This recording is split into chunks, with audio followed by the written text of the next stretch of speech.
des costumes noirs, des yeux inhumains et une mission secrète, potentiellement surnaturelle.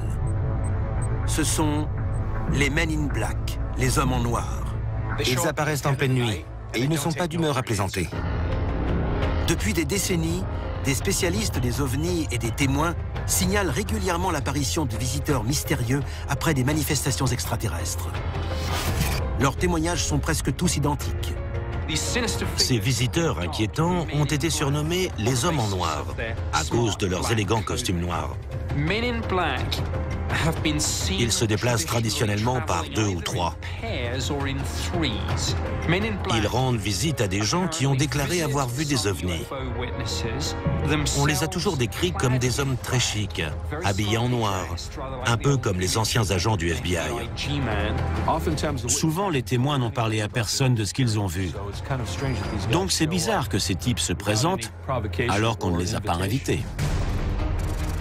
Nous allons vous révéler l'incroyable vérité sur les hommes les plus étranges et les plus célèbres de l'histoire des ovnis.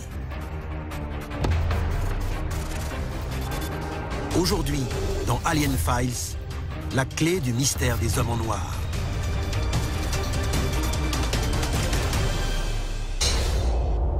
La machine est en marche.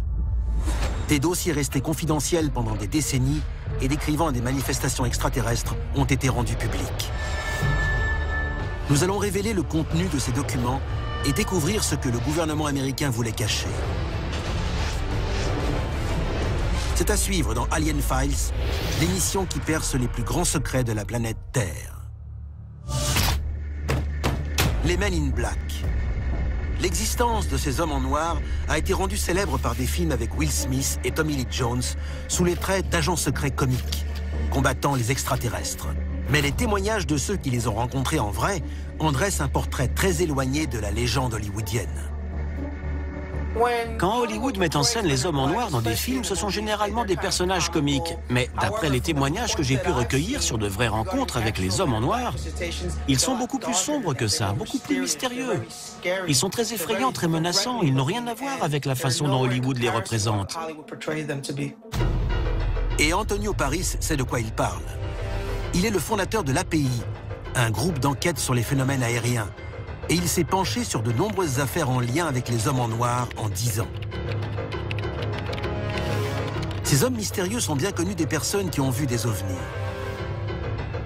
Ils ont la réputation d'effrayer et de faire taire ces témoins depuis leur première apparition connue en 1956.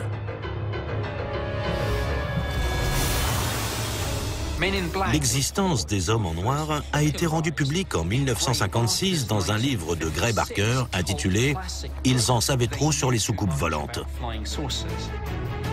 Le livre fait le compte-rendu d'observations d'ovnis aux 4 coins des États-Unis. Barker mentionne même un dossier du FBI s'intéressant à 3 hommes en costume noir qui auraient réduit au silence le journaliste Albert Bender. Albert Bender enquêtait sur des phénomènes liés aux ovnis. Il avait été mis au courant d'une affaire concernant un enlèvement extraterrestre. Et alors qu'il était sur le point de publier un article sur cette histoire, il a reçu la visite d'hommes en noir plutôt en colère. Albert Bender s'apprêtait à faire paraître son article quand il a reçu la visite des hommes en noir. Il n'a jamais révélé ce qui s'est passé exactement. Et il n'a également jamais publié l'histoire de cet enlèvement.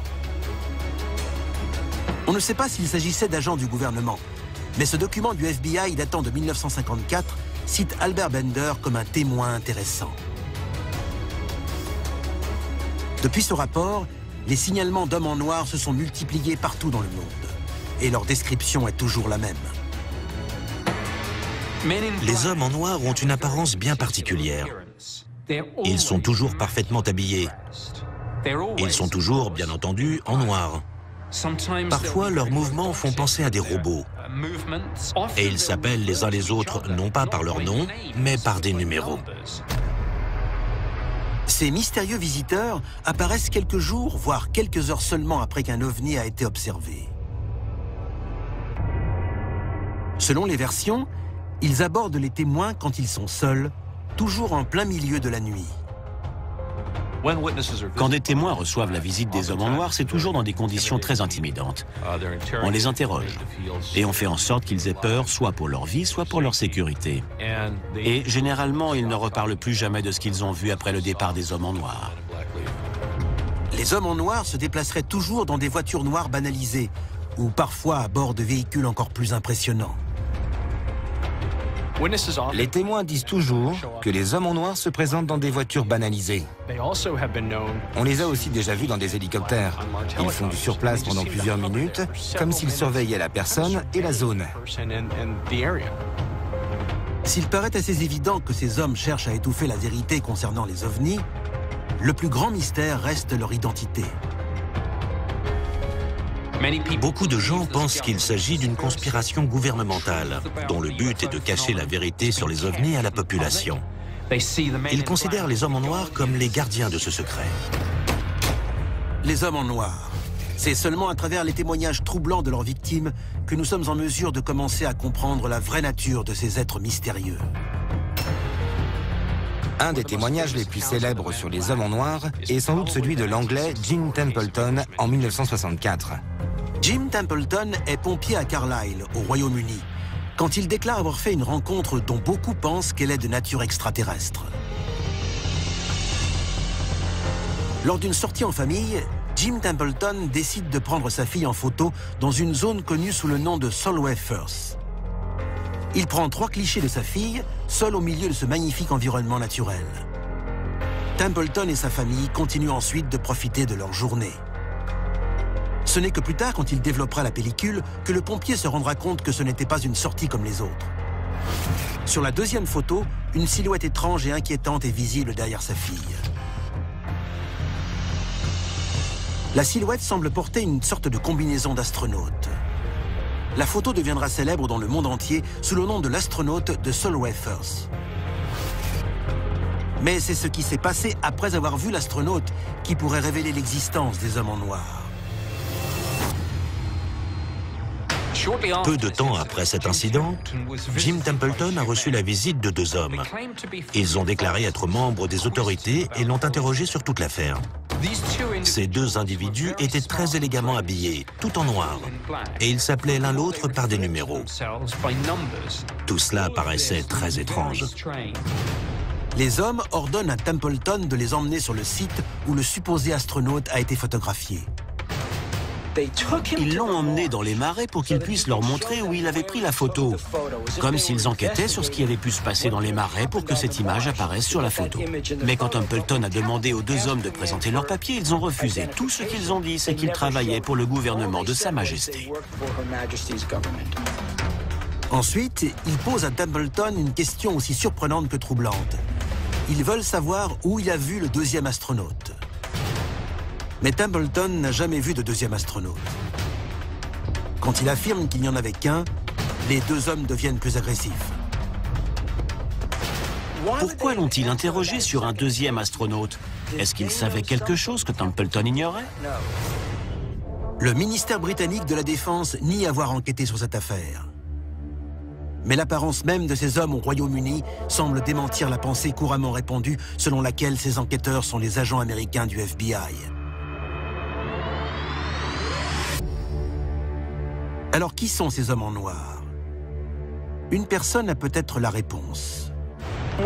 Quand on nous confie des affaires, on procède à ce qu'on appelle un triage selon différents critères.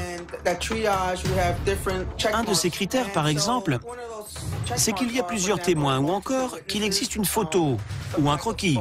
Le mieux, c'est quand l'observation s'est faite de jour. Et enfin, le plus important, c'est que ce soit un témoin crédible. Antonio Paris est un ancien officier de contre-espionnage de l'armée américaine et un agent spécial des services de contre-espionnage du ministère de la Défense. En tant que fondateur et directeur de l'API, groupe d'enquête sur les phénomènes aériens, il a recueilli des preuves particulièrement intéressantes concernant les hommes en noir.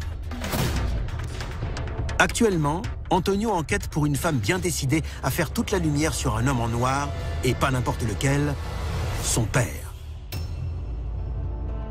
Ce témoin qu'on va appeler Jane Doe m'a raconté son histoire. Une histoire qu'elle a gardée pour elle toute sa vie et selon laquelle son père aurait été un homme en noir. Son père se rendait régulièrement sur des bases de l'armée de l'air. Il harcelait les aviateurs et les soldats qui déclaraient avoir vu des ovnis.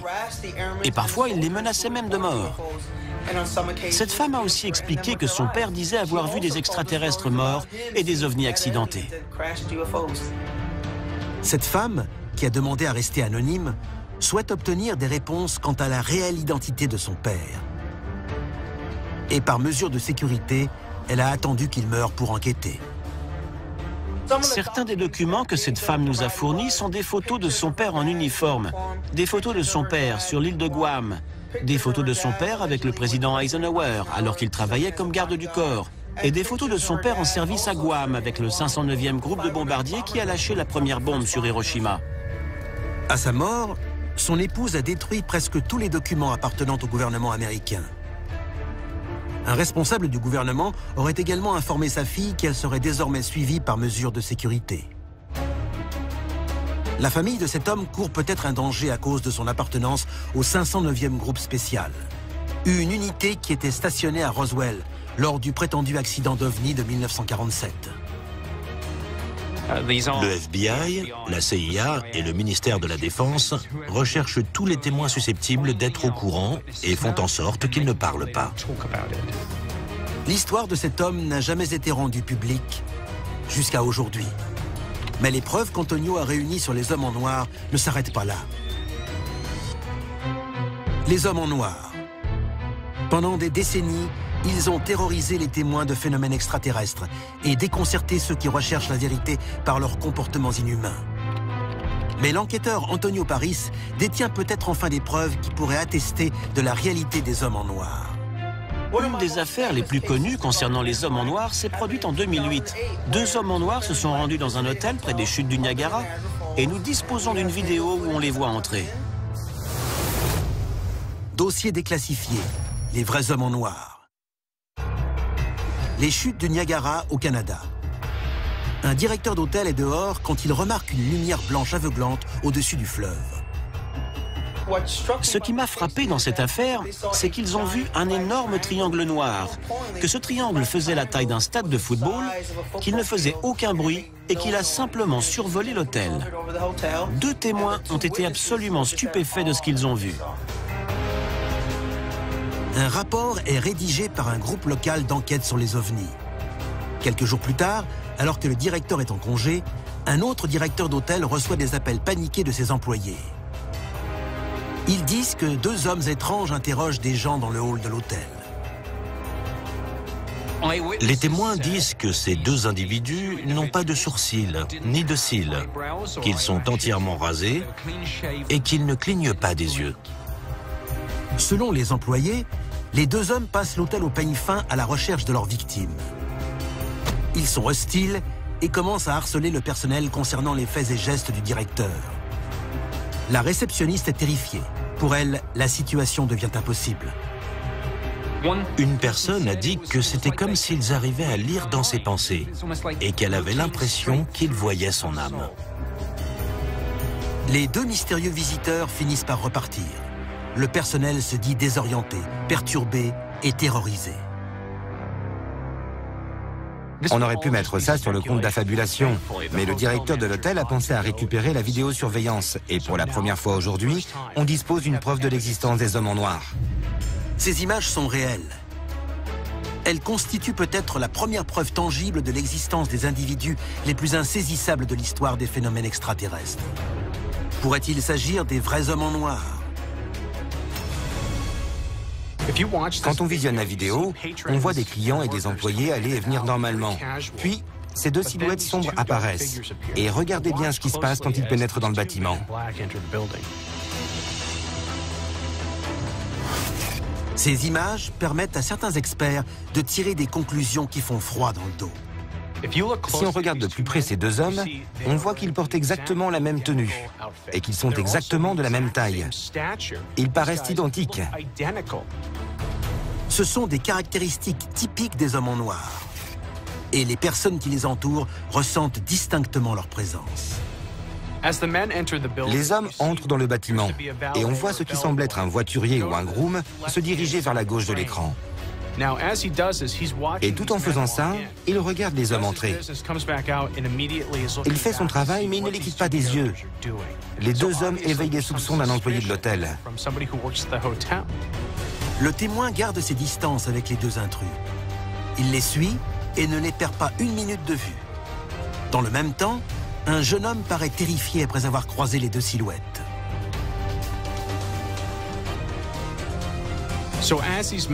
Alors que les hommes en noir quittent le champ de la caméra, on voit un jeune homme arriver. Il se retourne et paraît fasciné par ces deux individus.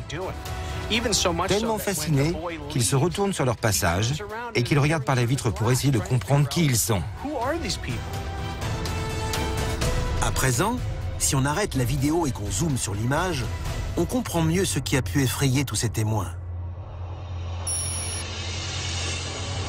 Ils n'ont aucun poil sur le visage, de grands yeux bleus et le teint très pâle. Mais ce qui a le plus effrayé les témoins, c'est que ces hommes n'ont pas cligné des yeux une seule fois, pendant tout le temps où ils sont restés là-bas. C'est grâce à cette analyse qu'on peut enfin répondre à la question suivante. Qui sont les hommes en noir? Mais tenez-vous bien, le vrai visage de ces agents mystérieux est à des années-lumière de tout ce qu'on pourrait imaginer. Les hommes en noir. Des êtres identiques, aux allures de robots, vêtus de noir avec un objectif précis. Pendant des années, nous nous sommes demandé qui ils étaient. Mais la vraie question est peut-être, que sont-ils? Dès les premiers signalements d'hommes en noir, dans les années 40, l'idée a toujours été que ces individus ne travaillaient peut-être pas simplement pour le gouvernement, qu'ils étaient peut-être eux-mêmes des extraterrestres. Des visages totalement imberbes, des mouvements robotiques, des connaissances télépathiques. Les hommes en noir sont peut-être des agents extraterrestres envoyés sur Terre pour éviter que le genre humain en sache trop sur leur compte. Certains pensent que les rencontres avec les hommes en noir et les affaires comme celle de l'astronaute de Sol Wefers sont la preuve que les extraterrestres sont parmi nous. Des extraterrestres capables de changer d'apparence, de prendre le plus souvent forme humaine, mais qui montrent aussi parfois leur vrai visage. Si ces visites effrayantes des hommes en noir se poursuivent, notre monde se prépare sans doute à un réveil brutal. Un réveil qui pourrait déboucher sur le bâillonnement total de la race humaine. C'était Alien Files, l'émission qui perce les plus grands secrets de la planète Terre.